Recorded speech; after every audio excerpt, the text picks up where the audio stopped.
Y estamos de vuelta en All We Need Is Love. Ustedes saben que a mí se me mete como un gobierno de la mañana en el cuerpo. Y entonces, pero es que me da, o sea, yo amo mi país y cuando yo veo a la gente hablando de que tiempos atrás fueron mejores, o sea, como que se me revuelve el estómago porque parece que se nos olvida todo lo que ocurrió en muchos años pasados y que lo que hoy vemos es una consecuencia de eso. Cuando nosotros vemos una juventud, que no hay que generalizar, pero vemos muchos jóvenes que no comprenden su poder interior, que no comprenden su capacidad de cambiar su realidad, que eso no tiene que ver con gobierno, eso tiene que ver con disciplina, con enfoque, con trabajo, con insistir, porque tenemos muchos ejemplos en el mundo de personas que vienen de muy abajo, que han cambiado su realidad y han llegado muy lejos creyendo en ellos. Lo que pasa es que a los gobiernos les interesa tener una población anestesiada, drogada, adormecida, ignorante y que usted no entienda cuál es su valor interno. Entonces, por eso me encanta la visión de Carlos José, porque independientemente de que pertenece a un partido que de hecho gobierna, óyeme, o sea, realmente, si uno quiere cambiar las cosas, uno tiene que integrarse, participar y entender que la vida es un proceso. No podemos cambiar de la noche a la mañana. Esto es un proceso, sobre todo cuando venimos con gobiernos que lo único que hicieron fue montar unos escenarios, pero en el desarrollo saludable, integral de la familia, del individuo, la educación, que es lo que más transforma, la información. ¿Cuál es la información que estamos recibiendo? Sexo, droga, embarazos indeseados en los adolescentes. O sea, todo eso es lo que vemos en lo que aquí llaman arte. ¿Entiende? O sea, es como que, o sea, señores, vamos a decir las cosas como son, ¿eh? Porque esto es un tema que no se puede tapar el sol con un dedo.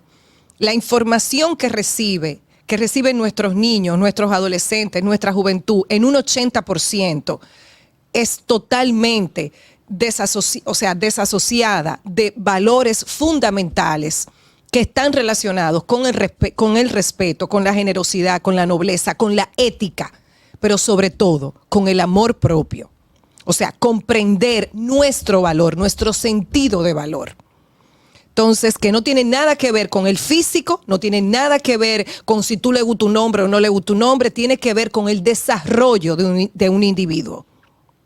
Entonces, Carlos José, tú me hablabas del fenómeno de Toquilla, como sí, la han satanizado, como la han crucificado, cuando ella es un reflejo y es una expresión de una realidad nuestra.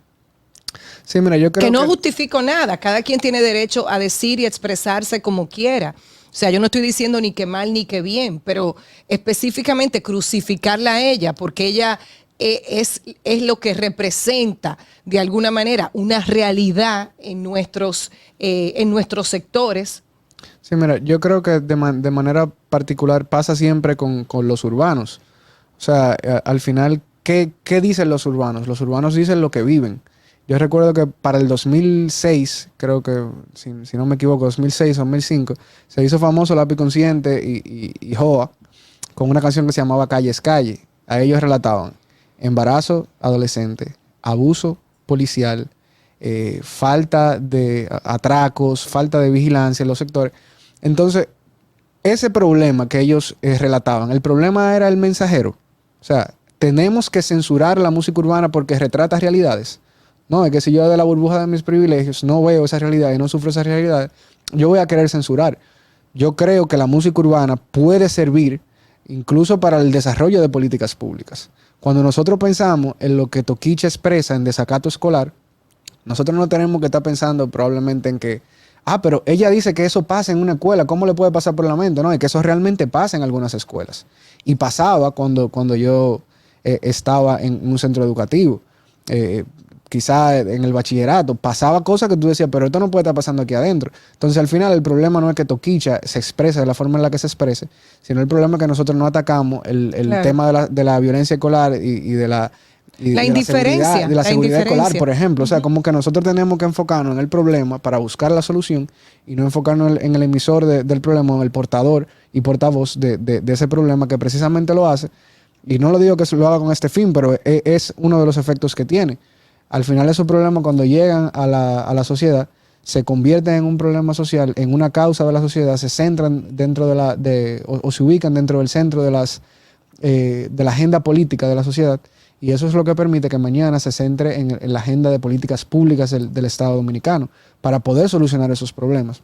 Entonces yo creo sí que nosotros tenemos que ser más abiertos quizás a escuchar esas realidades y sobre todo abiertos a tratar de buscar una solución para esos problemas que a través de la música urbana se expresan.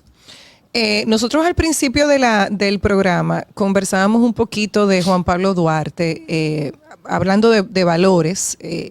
Ya voy a volver como a mi esencia. Voy a dejar mi lado oscuro, que no controle la entrevista. Me comentabas yo te comentaba en el caso específicamente de mi hijo, que teníamos esta conversación sobre Juan Pablo Duarte, que mi hijo me decía, mami, ¿tú sabes por qué la República Dominicana se llama República Dominicana? Me hablaba de la Orden de los Dominicos, etcétera. Bueno, la figura de Duarte. Y entonces tú me hacías un comentario de que había un libro, creo. Sí. Bueno, aprovecho para saludar al hermano Juan Vargas. Hace ya como 2 semanas, creo, que hizo ya el lanzamiento, la publicación oficial del libro. Un joven dominicano. Sí, ¿no? Un joven dominicano, es vicecónsul en el Consulado General de la República Dominicana en Caracas, Venezuela. Y allá hizo una profunda investigación, primero sobre los últimos días de exilio, Duarte ¿no? allá. Incluso él ahora es el presidente del Instituto Duartiano en la filial de Venezuela. Y en esa investigación entonces salió su obra, que es sobre un primo de Juan Pablo Duarte que gobernó Venezuela. Y es una obra muy interesante, una profunda investigación y que llama mucho la atención, te lo comentaba, por el hecho de que nosotros no vemos, eso no se hizo viral, por ejemplo, que un joven dominicano ha dedicado un año. Exacto, eso no se hizo viral. A investigar sobre la vida de Juan Pablo Duarte y a ofrecer una obra que no solamente aporta en el sentido histórico, sino también que robustece el vínculo propiamente histórico que tenemos con Venezuela, por ejemplo. Es un vínculo más de pueblo, del pueblo venezolano con el pueblo dominicano.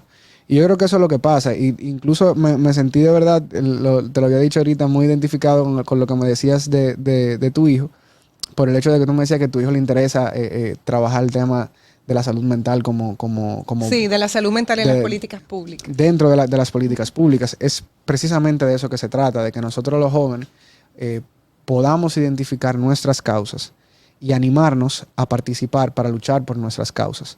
Porque al final una política de causas es una política en la que todos querrán participar.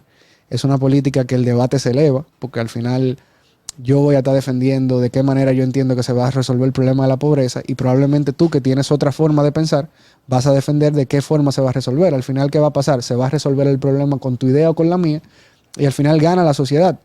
¿Qué pasa con el debate político en la actualidad? Que si el debate es sobre si tú eres corrupto y yo no soy corrupto, una persona que no es corrupta no va a querer exponerse a eso.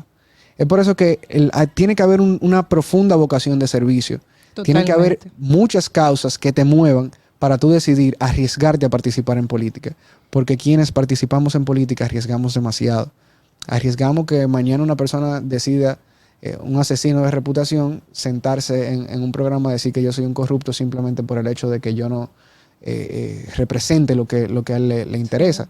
Entonces, ¿cómo yo pago el daño a mi familia? ¿Cómo yo pago el daño a mi mamá, a mi papá, que me formaron en valores, por lo que otra persona ha querido decir de mí, y que lo hacen de manera muy ligera y muy simple en el ejercicio político? Sí, porque es una especie que es una cosa que yo le he visto mucho, y le he visto mucho, y he visto el sufrimiento que genera cuando una persona va a un medio de comunicación y planta una duda. Porque cuando uno habla de la corrupción de gobiernos pasados, hay casos ahí que han sido expresados y abiertamente expuestos por investigaciones, por programas de investigación que todo el mundo conoce cuáles son. Entonces, no es que uno se está inventando eso. No, claro. Pero cuando una persona va a un medio de comunicación a atacar a un político y planta esa duda de si esa persona, si no es acoso sexual, es que es un corrupto, que robó, cuando esa duda se planta ahí. Atacan incluso cuestiones personales. Sí. Y yo no creo realmente en esa forma de hacer política. Y yo lo he visto y realmente es una lucha que uno tiene. Quienes participamos en política ahora tenemos que cambiar esa realidad. Mi primera experiencia participando en una campaña política de lleno fue movida precisamente por la causa de cambiar la forma en la que se hacía política. Fue en el proceso pasado. Mi hermano fue a una contienda interna para la candidatura a diputado del PRM en San Cristóbal. Y en San Cristóbal era muy difícil tú pensar que la política se iba a hacer de la forma en la que la hicimos. Y al final, mi hermano no llegó a ser candidato. Ganó sí las elecciones, pero al final no fue candidato. Y alguien me decía, pero ustedes perdieron el proceso. No, nosotros ganamos. Porque al final, la causa que teníamos era la de cambiar la forma en la que se hacía política en San Cristóbal. Y nosotros presentamos propuestas. Y de ahí en adelante, todos los candidatos tuvieron que presentar propuestas. Candidatos que tenían 20 años aspirando y nunca habían presentado una propuesta, tuvieron que presentar una propuesta al pueblo de San Cristóbal. Porque, ¿cómo era que se hacía política? No, la política tenía una condición muy clientelar Claro. y era dar dinero, comprar a la gente. En parte, en otras las estructuras partidarias jugaban un rol profundo. Pasaban muchas cosas que no era precisamente lo que uno identifica como la buena forma de hacer política. Y nosotros quisimos cambiar esa realidad y la cambiamos. El problema es cuando uno no hace política basado en causas que lo mueven. El hecho de que nosotros hubiéramos pensado, pero por el simple hecho de no tener una candidatura o de no ganar ahora las elecciones, nosotros perdimos.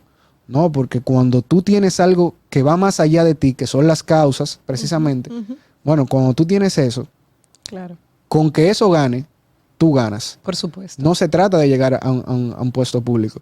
Y por eso ahora es muy complejo para nosotros salir a hablar de lucha contra la desigualdad, salir a hablar de dignidad de las personas, salir a hablar del reconocimiento de derechos a personas. Y creo que Eduardo Galeano decía en un momento, citando a su compañero Fernando Birri, que la utopía se centraba en el horizonte y que cada vez que caminábamos hacia la utopía se alejaba. Y que precisamente para eso servía la utopía, para caminar y para avanzar. Claro, para mantenernos en esa llama, ¿no? En esa motivación de querer ser mejor. De querer ser mejor. Y yo creo que precisamente eso es lo que nosotros hacemos cuando hacemos una política diferente. Situar la justicia social, la igualdad, la lucha por el reconocimiento de derechos, aunque en un horizonte muy lejano por la condición propia de la sociedad dominicana, ir avanzando, y en la medida en la que vamos avanzando iremos teniendo una sociedad más justa, que reconozca cada vez más derechos y que cada vez represente un mayor nivel de justicia social. Una última pregunta. ¿El presidente está solo? Y te hago esa pregunta porque a veces da la impresión que el presidente como Messi, no en el equipo pasado, porque el equipo pasado trabajó como equipo. En otros momentos se sentía que Messi era el que llevaba a su equipo, a su equipo nacional en el Mundial de Fútbol. O sea, se sentía como, no la última vez, sino en pasadas contiendas. El presidente está solo, realmente tiene un equipo confiable, porque todo gira en torno a él, ¿sabes?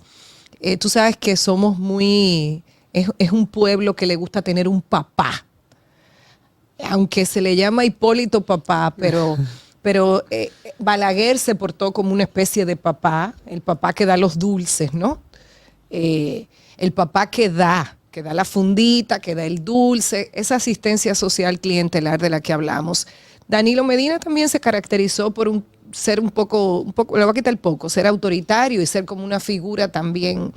Leonel Fernández, de una manera, digamos, muy particular, como es él y como es su liderazgo, porque hay que decirlo, es un líder, también era como una figura como paternal. Te pregunto lo del presidente, porque el presidente es totalmente democrático y cree en la democracia. Entonces es una persona abierta, con una apertura, con una humildad, con una fuerza también y una capacidad de trabajo. Y a veces el exceso de democracia puede hacer daño. Entonces, siento que a veces está como solo, pero no sé, puede ser una percepción. Te pregunto qué tú piensas sobre esa percepción, porque la he escuchado también en otras personas. Bueno, a veces cuando dentro de un equipo alguien comete un error, pasaba también con Messi, pasa cuando en un equipo de baloncesto uno falla el Sí. balón, la gente entiende, no, pero que fulano está solo en ese equipo, Sí. porque aquel falló. Pero precisamente la característica de un líder es mojarse, como se dice. A veces bajar también, a hacer, guiar cada proceso.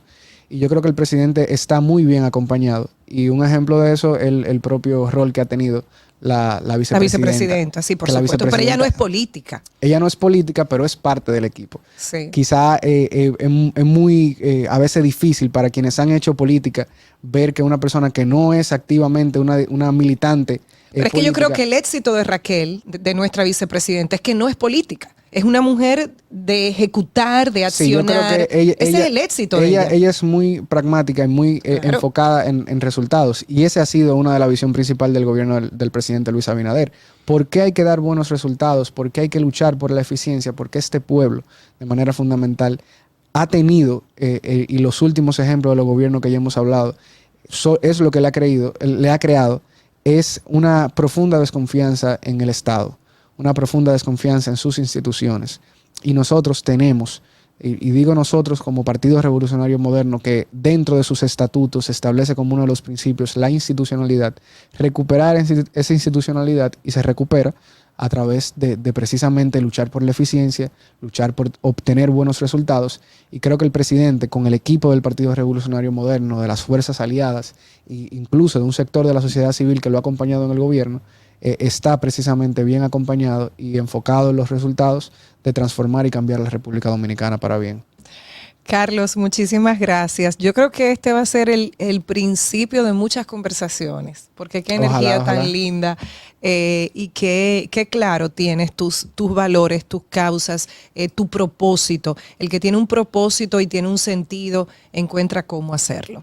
Y eso es importante, porque muchas veces nos sentimos perdidos, nos sentimos ese sentido de valor del que yo hablaba.